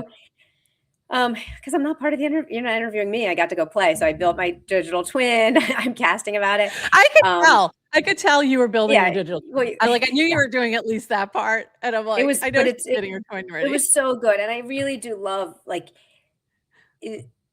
obviously with Claude Code and Vibe coding, now Saltorious is a builder, like he can build, but like you have ideas and you can build things, except there's still so many things that it's like, well, on Farcaster, there's still these like unique things easier. Yeah. That also for your first 100 users make it better. And then it's like, okay, then you can expand to other platforms, but this like way to test out your ideas and get feedback, because you don't have to spin up your Stripe account and you don't have to spin up a bank account. And you don't have to get people's email addresses, and you don't have to people don't have to download an app, and you have access. It's easy. Like you can spin up their digital twin. You don't need to know who they are. So I really like just the way he integrated that all, super seamless. And then also he's just the way he's thinking about it. So I'm super bullish on how he's going to build that out. I love the game. That's what I kept thinking. Like that's why I said to you, I think you're going to like this because I love it.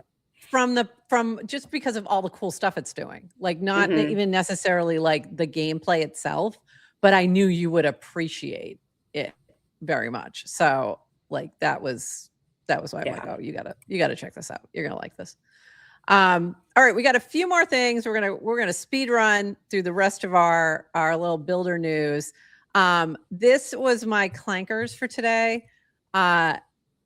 This was a literal thing that happened to me while I was creating a cartoon from yesterday, where it kept putting in an F where it was supposed to be a T, and it could not edit it. And this was a real thing. So in the process of doing this and creating these cartoons, I also learned something, and I kind of shared that learning in the replies, so you guys could see exactly the conversation I was having about why it couldn't make this little tiny edit. But it literally said, yeah, you should just use Canva. Like, just go use Canva. I'm like, I don't want to use Canva. I was like, no, you just need to go use something else. It literally happened. I gave up. You gave up. So continuing on with Gagabot and Baby Kitty tomorrow. But or Monday. So yeah. And then, so for those who don't know, started this FC Comics, Farcaster Comics channel. I am going to be putting out a Sunday comics. It's going to go out to anyone who is already subscribed to our paragraph for GM Farcaster, but also I'll be sharing it in the Farcaster Comics channel, so you'll be able to see it there. And it'll be all the comics from this week that were shared in the channel. And I'm going to be adding additional artists throughout the week. So just look for that. POAP put out an announcement saying that the current POAP app was going to be put into maintenance mode. So if you are already an issuer, you'll still be able to use it. You'll still be able to access things, etc. But no new users will be able to come in. So that's where it is. But there was a whole long post and a lot of people missed stuff.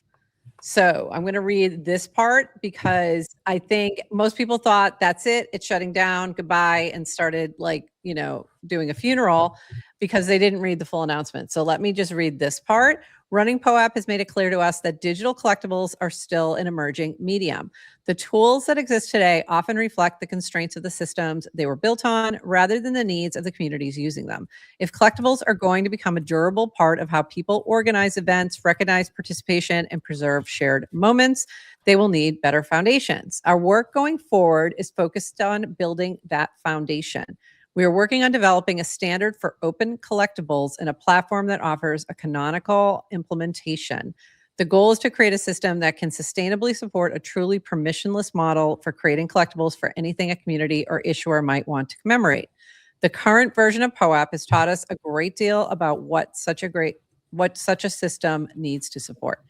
Moving the existing product into maintenance mode gives us the space to pursue that work with full attention. We want to acknowledge the communities and issuers who have used POAP over the past few years.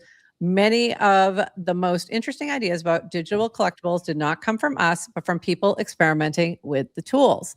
The patterns we observed in those experiments have shaped how we think about the next iteration of POAP. The current platform may eventually connect to the new system once it is ready, though that is still to be determined.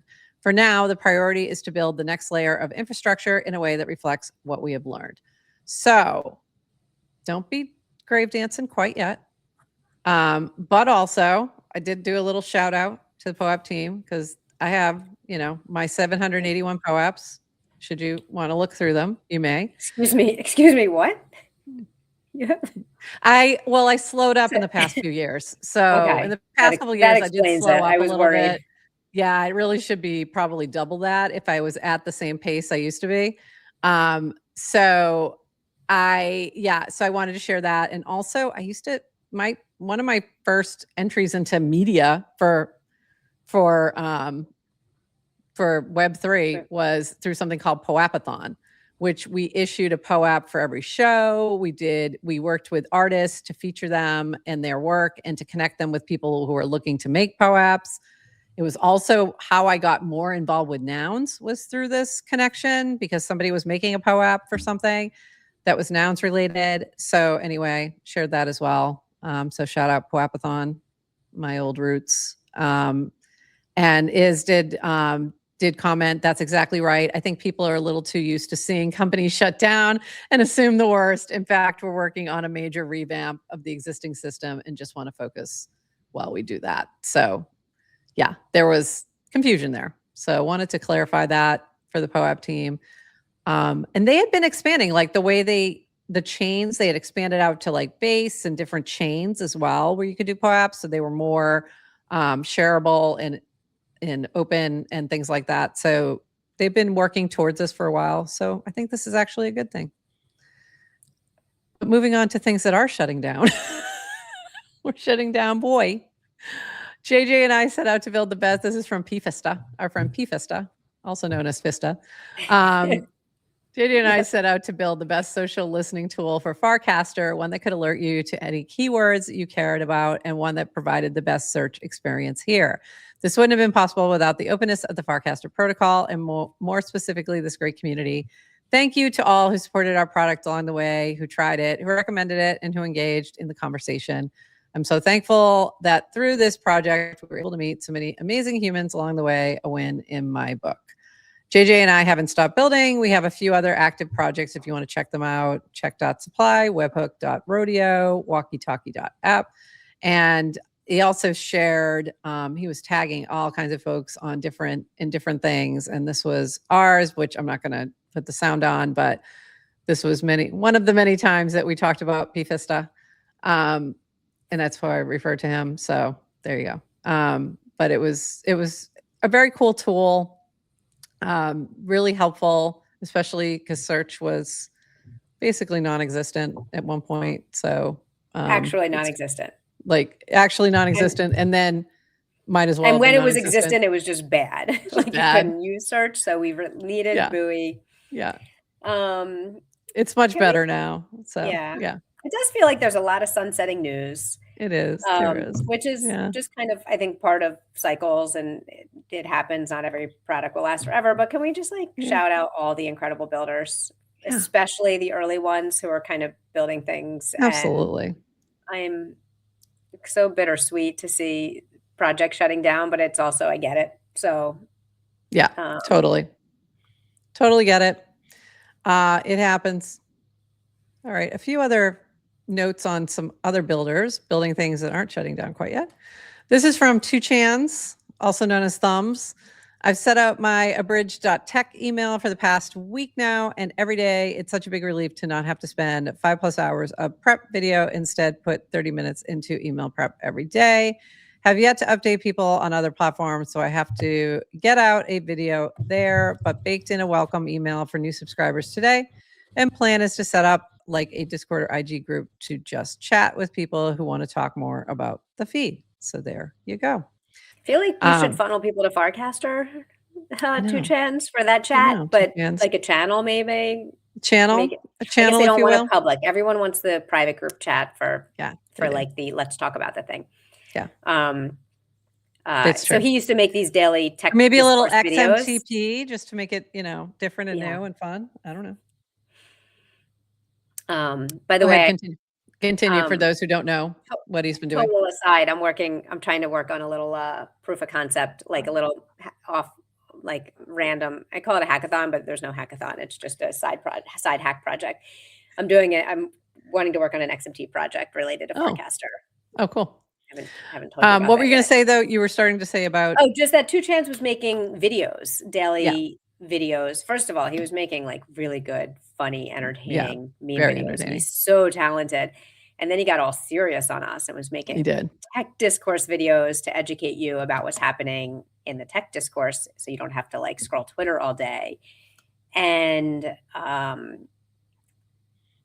I think he saw glad this. he's admitting he saw it's a Elon five say hours. This, and he went, "I'm going to do that." Yeah, and he did it. Yeah. You can just do things. So you can just do things. Yeah, check out his site. He's awesome. Abridge.tech. This from our friends at Splits who are always shipping. Always shipping. Solana sends are live. You can send funds to any Solana address directly from your Splits account. No manual bridging or swapping. No need for a pass-through EOA. By the way, I did hear that there was another cast from the Splits team at some point talking about the Bridge app or something like that. That may or may not have been related. But very cool. They're always shipping. If you haven't checked out Splits teams, go check it out. Very cool and useful tool that I still think is in beta. So you may need access, but if it's something you're interested in, reach out. I'm not sure. Anybody sign up now? I'm not sure. I don't know. I don't know. This was cool. Cameron said, I realized I was monitoring the situation so hard that I might as well do something useful with it. And he created an Iran war clock. And it's pretty cool. It tells you time since the start. And then it also has some data and data points as to estimates. So how many times it's shifted timelines. Are you playing a clock sound? Or is it? Oh, maybe it's this. I guess no. It's the site. This is new. I didn't hear this. He must have just added the clock sound. Is it a ticking? It is a ticking. And I was like, wait, do you hear a ticking? Is it just me? But it also has, it's just taking in different data and extrapolating that into timeline of predicted end dates and things like that. So kind of cool. Go check that out. And it's not a political site. It's just not a political site. It's information gathering. And he did a nice job with it. Yes. And who is a veteran no as well. goats eating the website either. No goats eating this one. And this is Cameron, who's also a U.S. veteran. I don't know if it was the Army. I'm not sure if it was Army or Marines. Army. This just because it's funny. Chris Carella posted a fast food burger hierarchy: Shake Shack, Five Guys, Whataburger, In-N-Out, McDonald's, and Wendy's. And Giuseppe, our resident chef, said, you must be ranking French fries. In other words, he did not agree with this ranking. So I asked, and he ranked In-N-Out, Shake Shack, Five Guys, Whataburger, Wendy's, McDonald's for the burgers. So the McDonald's CEO agrees. Yeah. And he does seem to agree. from his facial expressions when he was actually eating them. And I would say that felt more accurate, honestly. Did feel much more accurate. So this is just, I pulled this because, a chef kind of basically ratioing C. Corella was just fun for me. Honestly, that's all it was. It was just fun for me. And this, finally, I created Farcaster, which is, so I used to use Deform, which became Megaphone, to do things like get players for, a place for players to sign up to play Cast Out, or when I was doing a poker. And it would pull in, you could sign in with Farcaster and it would pull in like the important data that I needed from that. As well as you could add wallets and other questions. So I created a very basic version that I'm going to continue to iterate on. The basic version took me a long time to get to where it is right now. But I have, for now, because it's in still beta and I'm still testing it, it is token gated. So you do need 50 million Farcaster to use it to create one. You can fill out forms, anyone can fill them out. But to create a form, it is sort of token gated with NANAR score and holding a certain amount of the token. But I am looking for people to test this. So if you have a good use case, you can actually go in and fill out a form and tell me you have a good use case, and I'm going to give you free access to it because I need more people to test it. So there you go. But go check it out. It'll be in the show notes, a link to it, or you can look in the NounishProf channel where I put stuff that I build now. I've had that channel forever, and now I have good uses for it. So there you go. So I finally got it working. I was having issues. I built it through NANAR Mini App Studio, and it's very basic, but it works. And that's It was all we need nice right now. I tried. I think when you're building mini apps, you want it to be basic. If you try to put too much in, it's too confusing. Yeah. Dan used to give good advice for mini app design. It's like one thing, have it do one thing. So it was like super clear how to use it.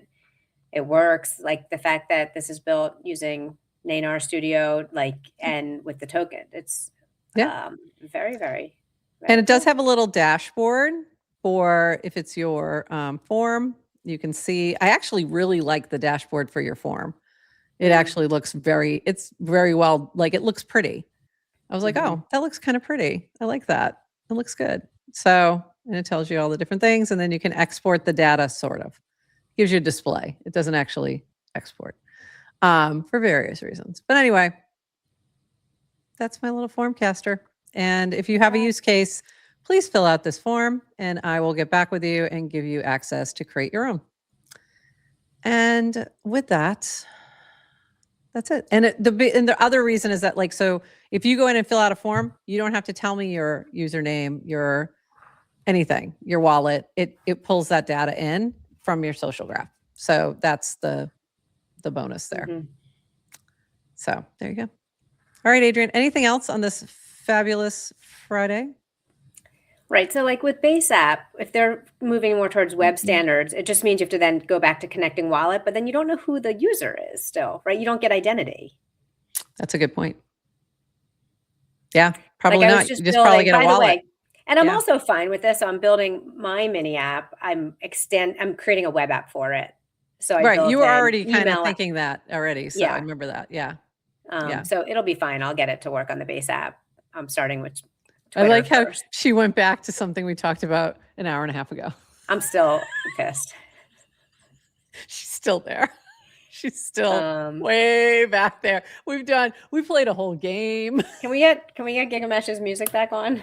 We can. Can we close out with some with a dance party? We absolutely can do that. Let me hopefully. Oh, I got to reshare though. Hold on one second. Well, yeah, we can do that. Anyway, this episode was sponsored by Word a Day. It was Word a Day. Word a Day. Go play. If you are watching on Twitter, you can sign up to be on the wait list now. So that's exciting. Yeah, you can go play Word a Day. Yeah. It is. All right. All right.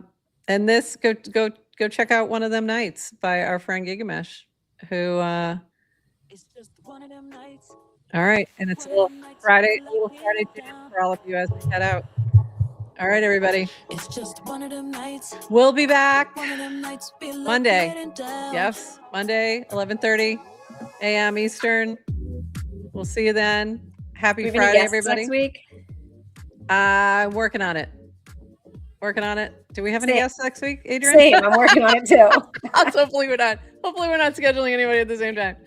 Yeah. All right, everybody. We'll see ya. Have a good weekend. Happy Friday. Bye-bye. Thanks for joining us for this episode of GM Farcaster. And thank you to all our partners and HyperSub supporters bringing this episode to you. Follow the GM Farcaster channel for all the latest updates and add our mini app on Farcaster and the base app. Until next time, bye-bye.